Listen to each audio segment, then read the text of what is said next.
আসসালামু আলাইকুম, সবাইকে স্বাগতম। আজকে আমাদের নতুন ভিডিও নিয়ে কথা হবে।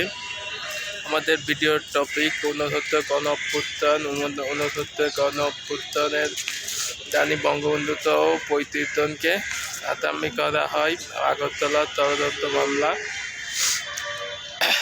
এবং পরবর্তীতে জেল ভেঙে এবং আইয়ুব খানের হয় এর ভিতরে একটা এবং এই আইয়ুব খানের পরাজয় হয়। আর এই গণ অভ্যুত্থানের প্রথম বুদ্ধিজীবী হচ্ছে রাজশাহী বিশ্ববিদ্যালয় রসায়ন বিদ্যালয়ের অধ্যাপক ডক্টর শামসুজ্জোহা এবং মাওলানা ভাসানী আব্দুল হামিদ খান ভাসানী।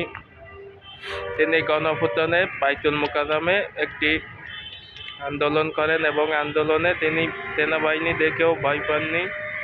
তিনি আল্লাহু আকবরকে জামাতবদ্ধ হন এবং তার জামাতবদ্ধ শত শত লোক ধর্ম বর্ণ নির্বিশেষে জামাত বসে এবং হুজুরকে জামাতবদ্ধ করতে দেখে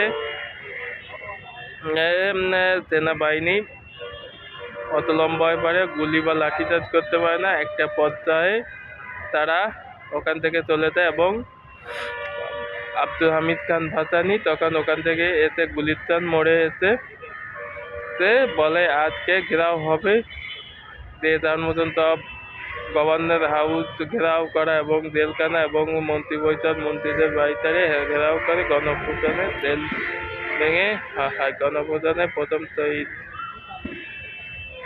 সার্জেন্ট জহিরুল হক। সবাইকে বলুন তো ধন্যবাদ।